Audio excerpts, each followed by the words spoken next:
Предупреждение. На этом канале возможны высказывания, способные оскорбить чувства верующих и всех, кто любит оскорбляться.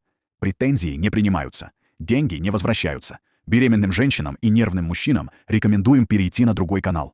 Просмотр считается согласием с условиями. Добро пожаловать на канал Юлия Фиеста. Дорогие друзья, мы рады приветствовать вас из Испании. Пока хозяйка занята, мы проведем эфир. Любители котиков, устраивайтесь поудобней. Начинаем. Эх, Мурка, Мурка, ты мой котеночек. Мой котеночек. Теперь брысь отсюда. Дорогие друзья, я рада приветствовать вас из Испании. Надеюсь, вам понравились мои ассистенты? Они хихикают, но здесь в Испании людям не до смеха. После 7 лет засухи нас заливают дожди. Причем так льет, что приходится закрывать школы. В некоторых муниципалитетах людей эвакуируют. Посмотрите сами, что значит штормовая погода на юге Испании.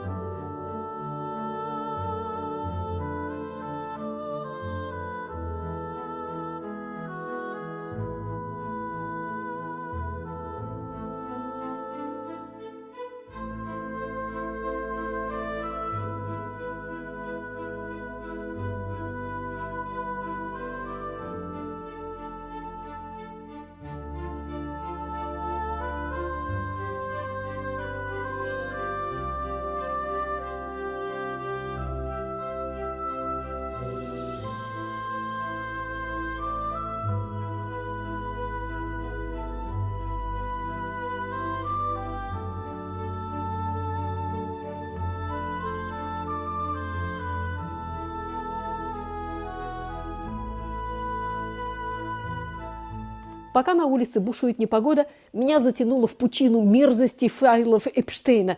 Как раз тот случай, когда реальная жизнь превосходит фантастику. Сатанисты правят миром. Ну, ладно. Чтобы не запутаться между мирами, я сделала подборку новостей локального околофинского масштаба. И начнем с хорошей новости из Швеции. В Швеции целый месяц прошел без смертельных перестрелок. В январе этого года никого не пристрелили и не взорвали. Последний раз такое случалось 8 лет назад, в марте 2018 года. С 2018 года от огнестрельного насилия в Швеции погибли 382 человека. В феврале прошлого года погибли 13 человек. Самым урожайным был 2022 год – 62 смертельных случая. В 2024 и 2025 годах ситуация улучшилась, но все равно осталась тревожной – по 44 погибших ежегодно. Криминологи считают, что нынешнее затишье – результат усиленной работы полиции, новых законов и международных арестов лидеров преступных группировок. А злые языки в соцсетях утверждают, что виной затишью сильные морозы. В данном случае генерал Мороз работает на благо общества. Шериф шутить не любит. Ставь лайк. Не так давно в одном из видео я рассказывала, что в Финляндии разрабатывается закон, дающий возможность реквизировать имущество граждан в случае чрезвычайного положения. Тогда некоторые зрители перевозбудились и обвинили меня в распространении слухов, оскорбляющих их чувства верующих. Так вот, пока в Финляндии документ только готовится, в Норвегии тысячи граждан в очередной раз получили в январе письма с предупреждением, что их дома, автомобили, лодки и техника могут быть реквизированы в случае войны. Цель реквизиции в том, чтобы в условиях военного времени вооруженные силы имели доступ к ресурсам, необходимых для обороны страны, говорится в заявлении Минобороны Норвегии. В 2026 году разослано около 13,5 тысяч таких писем. Примерно 2/3 из них – это продление предыдущих запросов.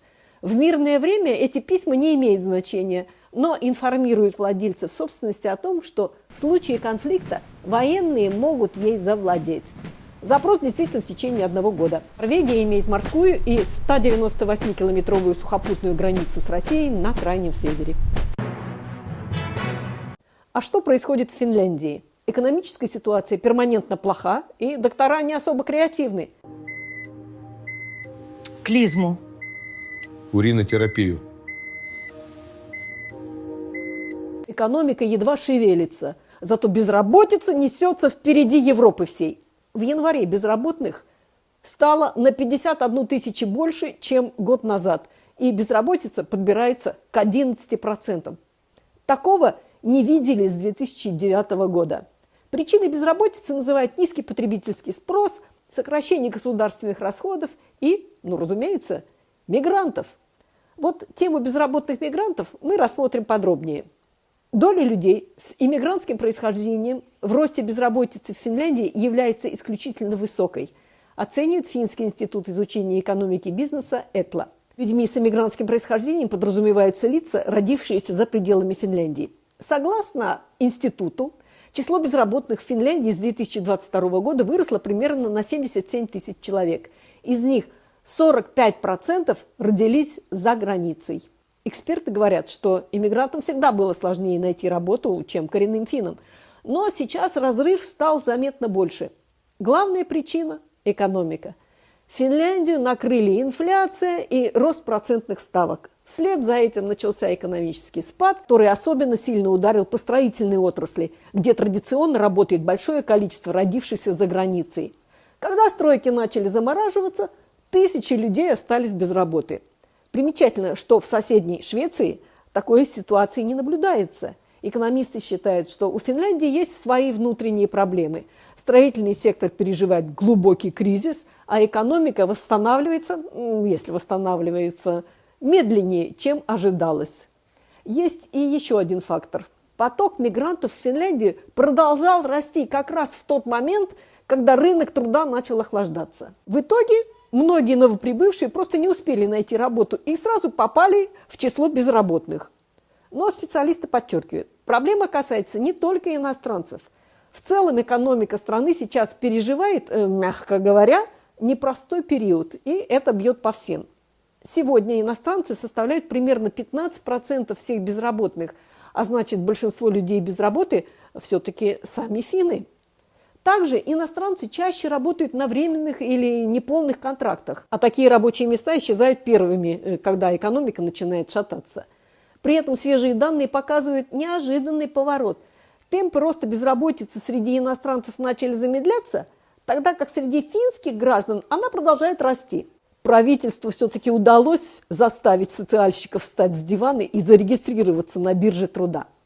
Экономисты говорят, что дальнейшая ситуация будет напрямую зависеть от того, насколько быстро финская экономика сможет выбраться из кризиса. И прежде всего, оживет ли строительная отрасль, один из главных показателей здоровья рынка труда страны. Однако граждане не спешат на рынок недвижимости, и цены на жилье продолжают снижаться. Значит, пока не нужно возлагать больших надежд на оживление строительного сектора. Мурзик, ставь лайк. Вот так, молодец. Председатель партии «Истинные финны» Рейкка Пурра предлагает, по примеру Дании, ввести для мигрантов обязательство работать как условие получения социальной защиты. Пурра говорит: в Дании социальная защита, особенно пособие по прожиточному минимуму и последняя форма поддержки, привязана к обязательству работать 37,5 часов в неделю. Обязанность касается прежде всего иностранцев и включает простые задачи, такие как уборка или сбор веток, которые ни у кого не отнимают настоящую работу. У нас уже довольно много безработных с миграционным происхождением, и в основном они живут за счет социальной защиты. Разве подобное обязательство не стало бы полностью патриотичным решением? Министр внутренних дел Мари Рантанен считает идею отличной. Не может быть так, что человек просто проводит время в торговом центре, не учит язык и ничего не делает, чтобы зарабатывать себе на жизнь. Это действительно хорошая идея. Безусловно, именно в этом направлении нужно развивать нашу интеграцию. Депутат парламента от партии «Истинные финны» Ари Копонен также требует, чтобы Финляндия внедрила модель, при которой трудоспособные и безработные просители убежища были бы обязаны участвовать в общественно полезных работах. Похожая практика, говорит Копонен, существует и в Германии, где за отказ от общественных работ сокращаются выплаты. По словам Копонена, убежище не должно превращаться в пожизненное социальное пособие. Он также критикует левые силы и организации помощи беженцам за сопротивление внедрению модели с обязательствами.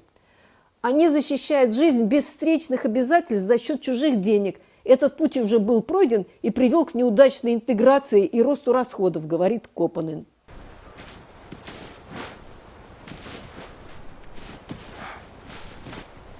В Финляндии проводится новый социальный эксперимент. Финский соцстрах Кела начал выдавать малоимущим гражданам беспроцентные займы на покупку лекарств.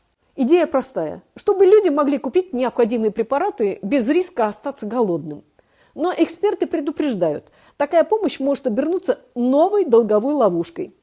Программа заработала в октябре. Если человек не совершенно нищий, то есть у него нет права на пособие по прожиточному минимуму, но все равно испытывает финансовые трудности, он может получить займ на оплату лекарств.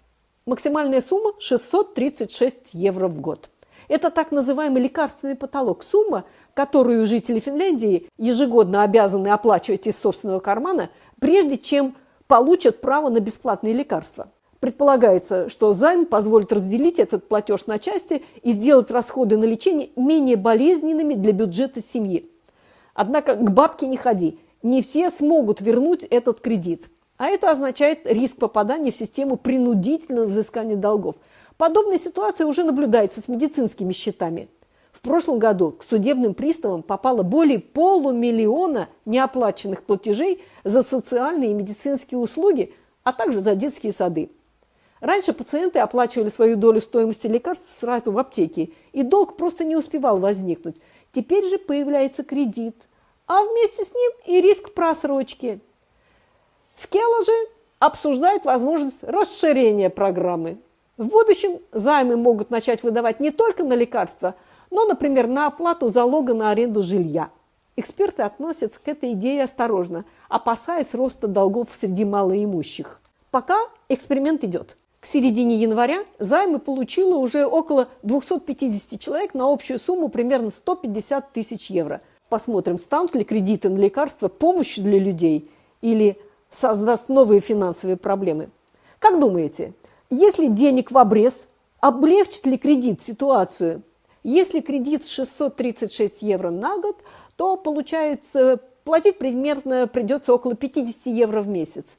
Боюсь, что не все справятся с выплатами. А теперь переходим к новому сюжету.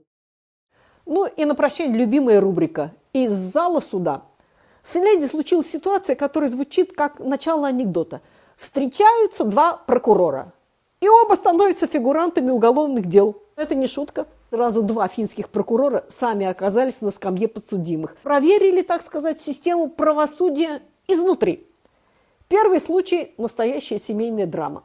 Суд признал прокурора виновным в избиении собственной жены. По версии суда, мужчина схватил супругу за плечи, повалил на пол и протащил несколько метров.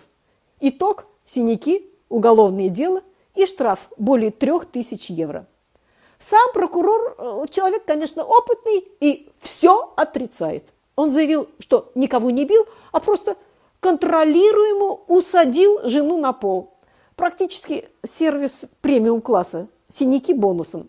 Суд, правда, юмора не оценил и решил, что было все-таки насильственное перемещение объекта по поверхности пола. Конфликт начался из-за ревности и нежелания мужа обсудить отношения. В итоге обсуждение все равно состоялось, только в суде, с протоколами и адвокатами. Но финская прокурорская сага на этом не закончилась. Второй прокурор оказался замешан в семейном конфликте по всем законам жанра, с родственниками и недвижимостью. Его обвинили в том, что он толкнул или ударил жену собственного брата во время переезда. А причина ссоры, внимание, дача. Потому что можно делить бизнес, акции и даже страны, но самые ожесточенные конфликты всегда начинаются со слов «А кто будет пользоваться дачей этим летом?» Женщина заявила, что получила травму, которая даже потребовала операции. Однако после показаний свидетелей и медицинских экспертиз суд решил, что доказательств недостаточно, и оправдал прокурора. Правда, точку в этой истории ставить рано. Дело все еще рассматривает апелляционный суд. А чего задаешь, зять? Ты кто такой есть? Это моя дача. Не ссорьтесь, умоляю вас, рабочие услышат. Пускай все слышат, это моя дача. Финские журналисты отмечают, случаи, когда прокуроры сами становятся обвиняемыми, происходят крайне редко. Но, как показывает практика, даже люди, которые каждый день говорят «он виноват», иногда сами оказываются теми, кому потом говорят Подсудимый, вам слово. Жизнь, как говорится, лучший сценарист. А на этом, дорогие друзья, мы с вами прощаемся, благодарим за внимание и до новых встреч. Всем пока.